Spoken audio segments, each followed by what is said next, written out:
Chapter 13. Turgeon the Panthan. The face of Thoris of Helium gave no token of the emotions that convulsed him inwardly as he heard from the lips of Hal Vass that Helium was at war with Dusar, and that fate had thrown him into the service of the enemy.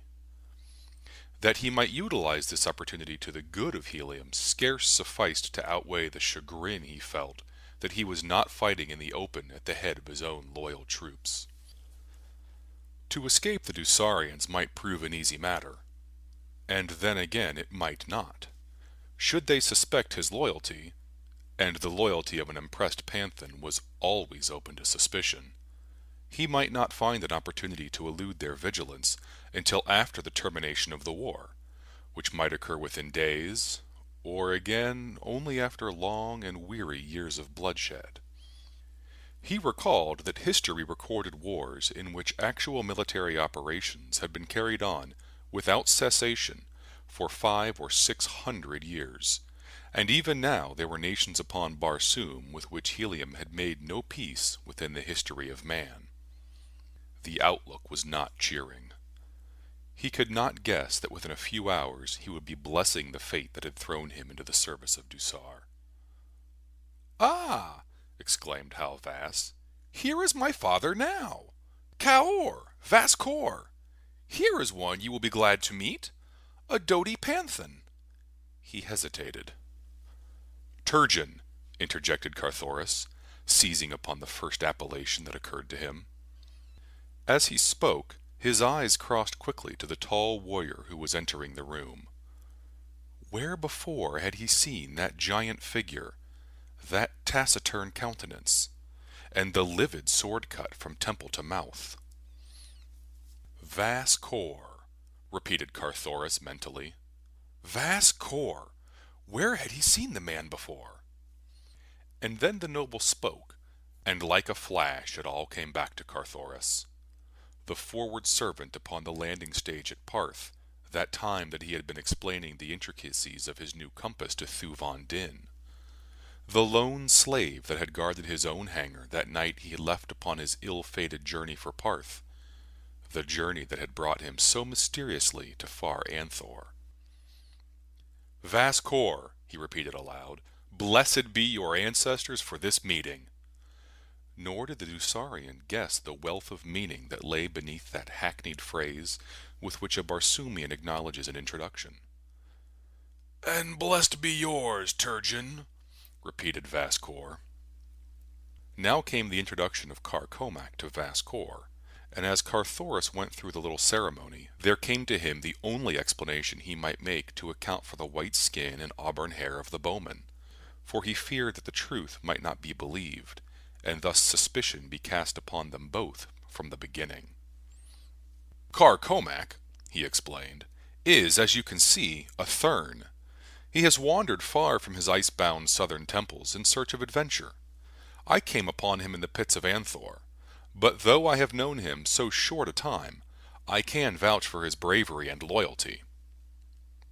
Since the destruction of the fabric of their false religion by John Carter, the majority of the Thurns had gladly accepted the new order of things, so that it was now no longer uncommon to see them mingling with the multitudes of red men in any of the great cities of the outer world. So Vaskor neither felt nor expressed any great astonishment. All during the interview, Thoris watched, cat-like, for some indication that Vaskor recognized in the battered Panthan the erstwhile gorgeous Prince of Helium. But the sleepless nights, the long days of marching and fighting, the wounds and the dried blood had evidently sufficed to obliterate the last remnant of his likeness to his former self. And then Vaskor had seen him but twice in all his life. Little wonder that he did not know him. During the evening, Vaskor announced that on the morrow they should depart north toward Dusar, picking up recruits at various stations along the way. In a great field behind the house a flyer lay, a fair-sized cruiser transport that would accommodate many men, yet swift and well-armed also. Here Thoris slept, and Comac too, with the other recruits, under guard of the regular Dusarian warriors that manned the craft. Toward midnight Vascour returned to the vessel from his son's house, repairing at once to his cabin. Carthoris, with one of the Dusarians, was on watch. It was with difficulty that the Heliumite repressed a cold smile as the noble passed within a foot of him, within a foot of the long, slim, heliumitic blade that swung in his harness. How easy it would have been! How easy to avenge the cowardly trick that had been played upon him, to avenge Helium and Parth and Thuvia! But his hand moved not toward the dagger's hilt, for first Vascour must serve a better purpose. He might know where Thuvia of Parth lay hidden now, if it had truly been Dusarians that had spirited her away during the fight before Anthor. And then, too, there was the instigator of the entire foul plot. He must pay the penalty, and who better than Vascour could lead the Prince of Helium to Astok of Dusar? Faintly out of the night there came to Carthoris's ear the purring of a distant motor. He scanned the heavens. Yes, there it was, far in the north, dimly outlined against the dark void of space that stretched illimitably beyond it, the faint suggestion of a flyer passing, unlighted, through the Barsoomian night. Carthoris, knowing not whether the craft might be friend or foe of Dusar, gave no sign that he had seen, but turned his eyes in another direction, leaving the matter to the Dusarian who stood watch with him. Presently the fellow discovered the oncoming craft, and sounded the low alarm which brought the balance of the watch and an officer from their sleeping silks and furs upon the deck near by. The cruiser transport lay without lights, and, resting as she was upon the ground, must have been entirely invisible to the oncoming flyer, which all presently recognized as a small craft. It soon became evident that the stranger intended making a landing, for she was now spiraling slowly above them, dropping lower and lower in each graceful curve. "It is the Thuvia," whispered one of the Dusarian warriors. "I would know her in the blackness of the pits among 10,000 other craft." "Right you are!" exclaimed Vascour, who had come on deck, and then he hailed, "Cawor! Thuvia!" "Cawor!" came presently from above after a brief silence. Then, "What ship?" "Cruiser transport Calxus, Vascour of Dusar." "Good," came from above. "Is there safe landing alongside?" "Yes, close in to starboard. Wait, we will show our lights." And a moment later the smaller craft settled close beside the Calxus, and the lights of the latter were immediately extinguished once more. Several figures could be seen slipping over the side of the Thuvia and advancing toward the Calxus. Ever suspicious, the Dusarians stood ready to receive the visitors as friends or foes, as closer inspection might prove them. Carthoris stood quite near the rail, ready to take sides with the newcomers should chance have it that they were Heliumites playing a bold stroke of strategy upon the lone Dusarian ship. He had led like parties himself, and knew that such a contingency was quite possible. But the face of the first man to cross the rail undeceived him with a shock that was not at all unpleasurable. It was the face of Astok, Prince of Dusar. Scarce noticing the others upon the deck of the Calxus, Astok strode forward to accept Vascour's greeting. Then he summoned the noble below. The warriors and officers returned to their sleeping silks and furs, and once more the deck was deserted, except for the Dusarian warrior and Turgeon the Panthan, who stood guard. The latter walked quietly to and fro. The former leaned across the rail, wishing for the hour that would bring him relief. He did not see his companion approach the lights of the cabin of Vascour. He did not see him stoop with ear close pressed to a tiny ventilator. "May the white apes take us all!" cried Astok ruefully. "If we are not in as ugly a snarl as you have ever seen! Nudis thinks that we have her in hiding far away from Dusar. He has bidden me bring her here." He paused. No man should have heard from his lips the thing he was trying to tell. It should have been forever the secret of Nudis and Astok, for upon it rested the safety of a throne. With that knowledge, any man could wrest from the Jadok of Dusar whatever he listed. But Astok was afraid, and he wanted from this older man the suggestion of an alternative. He went on. "I am to kill her," he whispered, looking fearfully around. "Nudus merely wishes to see the body, that he may know his commands have been executed. I am now supposed to be gone to the spot where we have her hidden, that I may fetch her in secrecy to Dusar. None is to know that she has ever been in the keeping of a Dusarian. I do not need to tell you what will befall Dusar, should Parth and Helium and Kaol ever learn the truth." The jaws of the listener at the ventilator clicked together with a vicious snap. Before, he had but guessed at the identity of the subject of this conversation. Now he knew. And they were to kill her! His muscular fingers clenched until the nails bit into the palms. "And you wish me to go with you while you fetch her to Dusar," Vascor was saying. "Where is she?" Astok bent close and whispered into the other's ear. The suggestion of a smile crossed the cruel features of Vascor. He realized the power that lay within his grasp. He should be a Jed at last. "And how may I help you, my prince?" asked the older man suavely. "I cannot kill her," said Astok. "Isis, I cannot do it. When she turns those eyes upon me, my heart becomes water." Vascor's eyes narrowed. "And you wish—" He paused, the interrogation unfinished, yet complete. Astok nodded. "You do not love her," he said. "But I love my life, though I am only a lesser noble," he concluded meaningfully. "You shall be a greater noble, a noble of the first rank," exclaimed Astok. "I would be a Jed," said Vascor bluntly. Astok hesitated. "A Jed must die before there can be another Jed," he pleaded. "Jeds have died before," snapped Vascor. "It would doubtless be not difficult for you to find a Jed you do not love, Astok. There are many who do not love you." Already Vascor was commencing to presume upon his power over the young prince. Astok was quick to note and appreciate the subtle change in his lieutenant. A cunning scheme entered his weak and wicked brain. "As you say, Vascor," he exclaimed, "you shall be a Jed when the thing is done." And then, to himself, "Nor will it then be difficult for me to find a Jed I do not love." "When shall we return to Dusar?" asked the noble. "At once," replied Astok. "Let us get under way now. There is naught to keep you here?"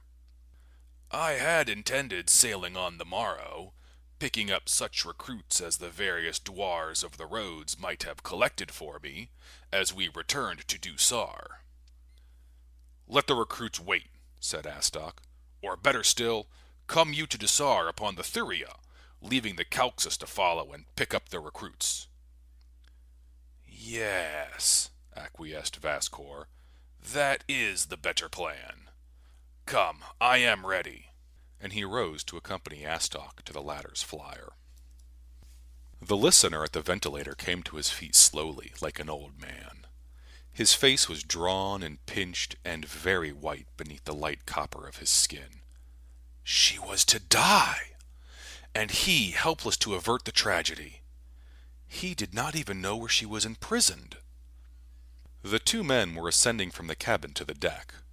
Turgeon, the Panthan, crept close to the companionway, his sinuous fingers closing tightly upon the hilt of his dagger. Could he dispatch them both before he was overpowered? He smiled. He could slay an entire Uton of her enemies in his present state of mind. They were almost abreast of him now. Astok was speaking. "Bring a couple of your men along, Vascor," he said. "We are short-handed upon the Thuvia, so quickly did we depart." The Panthan's fingers dropped from the dagger's hilt. His quick mind had grasped here a chance for succoring Thuvia of Parth. He might be chosen as one to accompany the assassins, and once he had learned where the captive lay, he could dispatch Astok and Vascour as well as now. To kill them before he knew where Thuvia was hid was simply to leave her to death at the hands of others. For sooner or later Nutus would learn her whereabouts, and Nutus, Jeddak of Dusar, could not afford to let her live. Turgeon put himself in the path of Vascour that he might not be overlooked. The noble aroused the men sleeping upon the deck, but always before him the strange Panthan whom he had recruited that same day found means for keeping himself to the fore. Vascour turned to his lieutenant, giving instruction for the bringing of the Calxus to Dusar, and the gathering up of the recruits.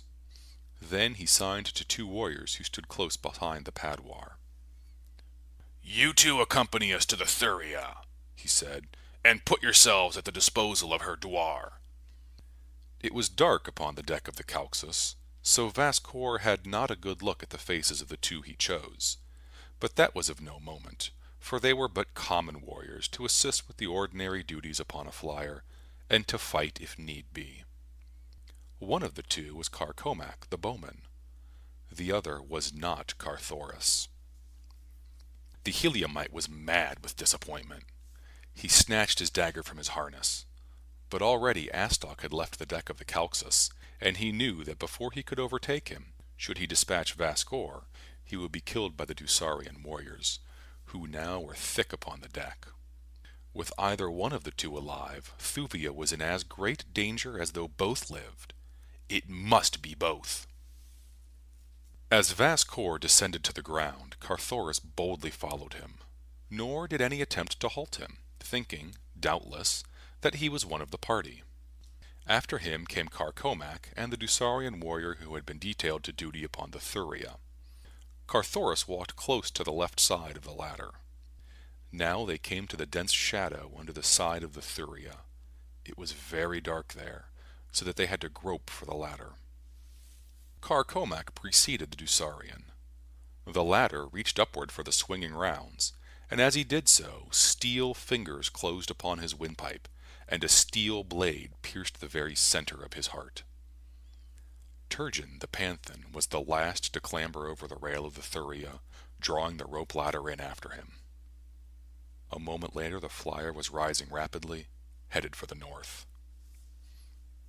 At the rail, Carcomac turned to speak to the warrior who had been detailed to accompany him. His eyes went wide as they rested upon the face of the young man whom he had met beside the granite cliffs that guard mysterious Lothar. How had he come in place of the Dusarian?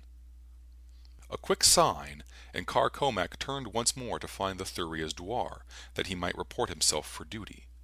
Behind him followed the Panthan.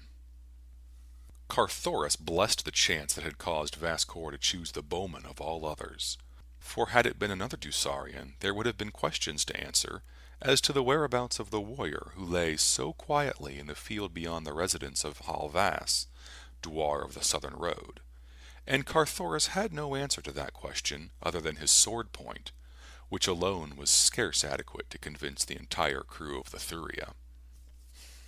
The journey to Dusar seemed interminable to the impatient Carthoris, though as a matter of fact it was quickly accomplished. Some time before they reached their destination, they met and spoke with another Dusarian war-flyer. From it they learned that a great battle was soon to be fought southeast of Dusar. The combined navies of Dusar, Parth, and Kaol had been intercepted in their advance toward Helium by the mighty Heliumitic navy, the most formidable upon Barsoom, not alone in numbers and armament, but in the training and courage of its officers and warriors, and the Zitadaric proportions of many of its monster battleships. Not for many a day had there been the promise of such a battle. 4 Jeddaks were in direct command of their own fleets, Kulan Tith of Kaol, Thuvan Din of Parth, and Nutus of Dusar upon one side, while upon the other was Tardos Mors, Jeddak of Helium. With the latter was John Carter, Warlord of Mars.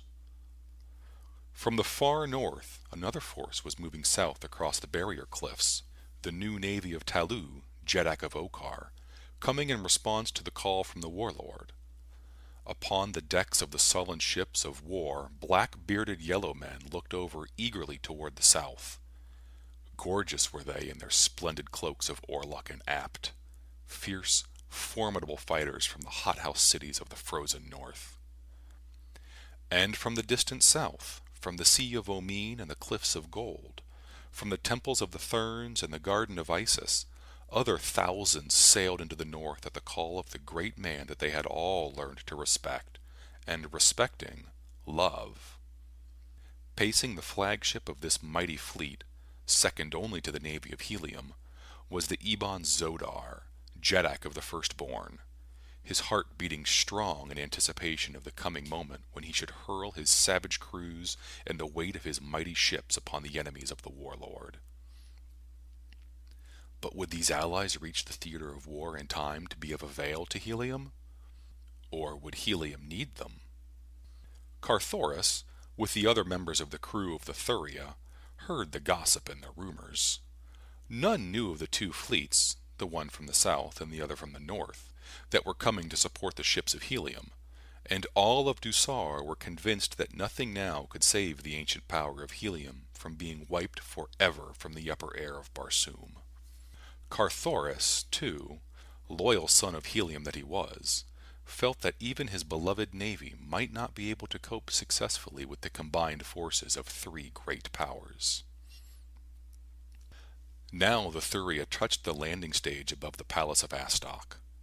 Hurriedly, the prince and vast corps disembarked and entered the drop that would carry them to the lower levels of the palace. Close beside it was another drop that was utilized by common warriors. Carthoris touched Carcomac upon the arm. "Come," he whispered, "you are my only friend among a nation of enemies. Will you stand by me?" "To the death," replied Carcomac. The two approached the drop. A slave operated it. "Where are your passes?" he asked. Carthoris fumbled in his pocket pouch as though in search of them, at the same time entering the cage. Carcomac followed him, closing the door. The slave did not start the cage downward. Every second counted. They must reach the lower level as soon as possible after Astok and Vascour if they would know whither the two went. Carthoris turned suddenly upon the slave, hurling him to the opposite side of the cage. "Bind and gag him, Carcomac!" he cried. Then he grasped the control lever, and as the cage shot downward at sickening speed, the bowman grappled with the slave. Carthoris could not leave the control to assist his companion, for should they touch the lowest level at the speed at which they were going, all would be dashed to instant death. Below him he could see the top of Astok's cage and the parallel shaft, and he reduced the speed of his to that of the other. The slave commenced to scream. "Silence him!" cried Carthoris. A moment later a limp form crumpled to the floor of the cage. "He is silenced," said Carcomac. Carthoris brought the cage to a sudden stop at one of the higher levels of the palace. Opening the door, he grasped the still form of the slave and pushed it out upon the floor. Then he banged the gate and resumed the downward drop. Once more he sighted the top of the cage that held Astok and Vascour. An instant later it had stopped, and as he brought his car to a halt, he saw the two men disappear through one of the exits of the corridor beyond. End of chapter 13. The first appellation that occurred to him. As he spoke, his eyes crossed quickly to the tall warrior who was entering the room. Where before had he seen that giant figure, that taciturn countenance, and the livid sword cut from temple to mouth? Vascour, repeated Carthoris mentally. Vascour! Where had he seen the man before? And then the noble spoke, and like a flash it all came back to Carthoris. The forward servant upon the landing stage at Parth, that time that he had been explaining the intricacies of his new compass to Thuvon Din. The lone slave that had guarded his own hangar that night he left upon his ill-fated journey for Parth. The journey that had brought him so mysteriously to far Am. Chapter 13. Turgeon the Panthan. The face of Thoris of Helium gave no token of the emotions that convulsed him inwardly as he heard from the lips of Hal Vass that Helium was at war with Dusar, and that fate had thrown him into the service of the enemy. That he might utilize this opportunity to the good of Helium scarce sufficed to outweigh the chagrin he felt that he was not fighting in the open at the head of his own loyal troops. To escape the Dusarians might prove an easy matter, and then again it might not. Should they suspect his loyalty, and the loyalty of an impressed Panthan was always open to suspicion, he might not find an opportunity to elude their vigilance until after the termination of the war, which might occur within days, or again only after long and weary years of bloodshed. He recalled that history recorded wars in which actual military operations had been carried on without cessation for 500 or 600 years, and even now there were nations upon Barsoom with which Helium had made no peace within the history of man. The outlook was not cheering. He could not guess that within a few hours he would be blessing the fate that had thrown him into the service of Dusar. "Ah!" exclaimed Hal Vass. "Here is my father now! Kaor! Vaskor! Here is one you will be glad to meet! A doughty Panthan!" He hesitated. "Turgeon," interjected Thoris, seizing upon, "I came upon him in the pits of Anthor, but though I have known him so short a time, I can vouch for his bravery and loyalty." Since the destruction of the fabric of their false religion by John Carter, the majority of the Therns had gladly accepted the new order of things, so that it was now no longer uncommon to see them mingling with the multitudes of red men in any of the great cities of the outer world. So Vaskor neither felt nor expressed any great astonishment. All during the interview, Thoris watched, cat-like, for some indication that Vaskor recognized in the battered Panthan the erstwhile gorgeous Prince of Helium. But the sleepless nights, the long days of marching and fighting, the wounds and the dried blood had evidently sufficed Anthor. "Vaskor," he repeated aloud, "blessed be your ancestors for this meeting." Nor did the Dusarian guess the wealth of meaning that lay beneath that hackneyed phrase with which a Barsoomian acknowledges an introduction. "And blessed be yours, Turgeon," repeated Vaskor. Now came the introduction of Comac to Vaskor, and as Thoris went through the little ceremony, there came to him the only explanation he might make to account for the white skin and auburn hair of the bowman, for he feared that the truth might not be believed, and thus suspicion be cast upon them both from the beginning. "Comac," he explained, "is, as you can see, a Thurn. He has wandered far from his ice-bound southern temples in search of adventure.